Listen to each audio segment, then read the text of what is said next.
Go. This is more about art I do for other people. That's why I do people's art. These are my eggs for my chickens. So hello, I'm Paula, and I live in Gloucester. I have 3 daughters that I homeschool. So we have a pretty wild house. I love art. I think art should be fun and exciting. This is my daughter. We were studying the first people and how they might have made art. And this is generally what you can see at my house is a mess of paint on everyone. It's totally fine. That's how they get out of things too. They'll say, I'm painting. I can't clean my room. This is more of my style. This is inspired by music. That's what most of my art is inspired by. So this one was just for me. This was by Sail by AWOL Nation. It was a song that it was inspired by. I love color. I love texture and just to go for it.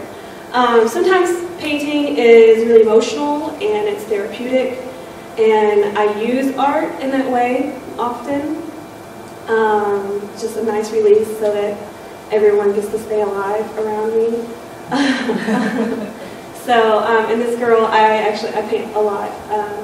But also, I'm cheap, but I like to give personal gifts. So I started painting for people.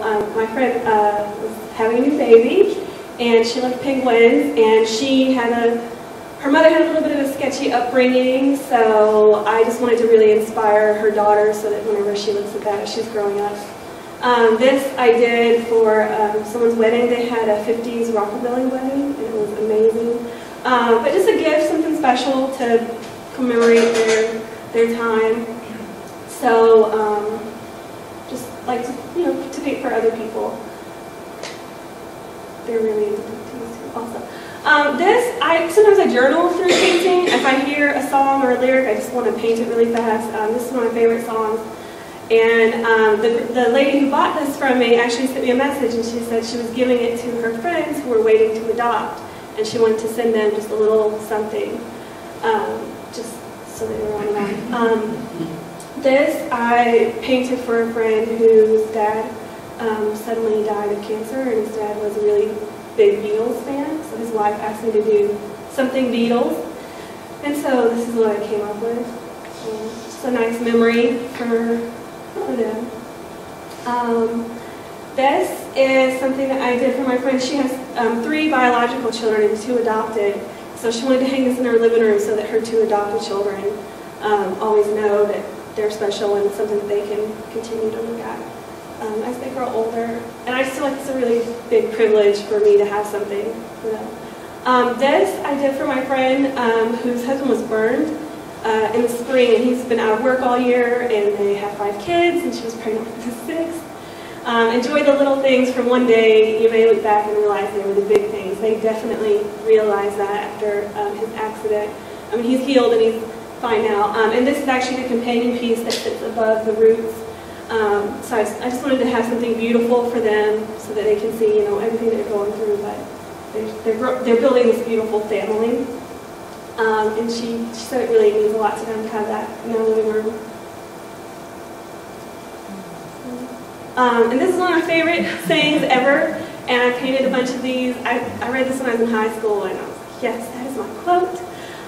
So I really like doing these, and a few people have bought those, and I've given a few as gifts, because we freckled people sometimes have little problems when we're younger, but we learn to embrace them eventually, so this is one of my favorites.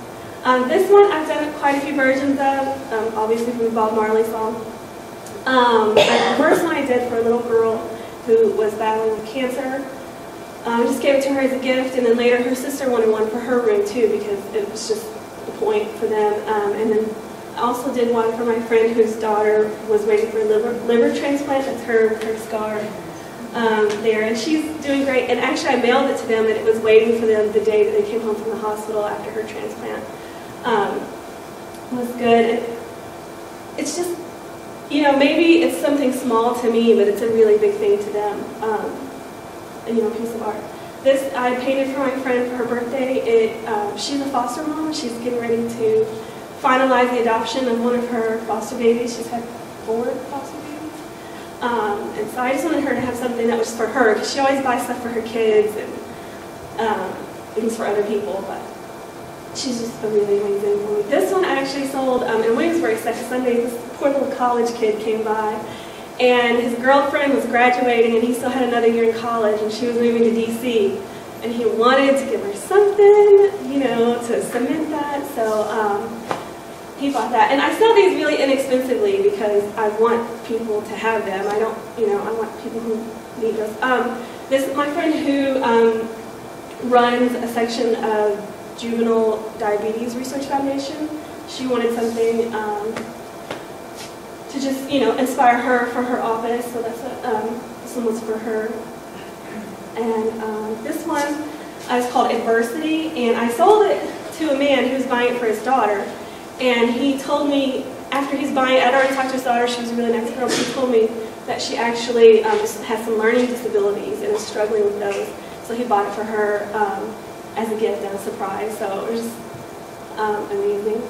This one I really like. This one has a lot of movement, and it's, you know, it's a simple painting, but the guy who bought it, I didn't realize till he's going away that, you know, this is so much movement, and he was confined to a wheelchair. So for something that I did to be in his house to inspire that was great. This one is really simple. It's a song. I like to paint songs. And it was a kid who was 15. He bought it for like $10, you know, really cheap. And as he was walking away, I realized that he had hearing aids, that he was partially deaf. So for me to paint a song and for it to resonate with someone is just a privilege. So, thank you.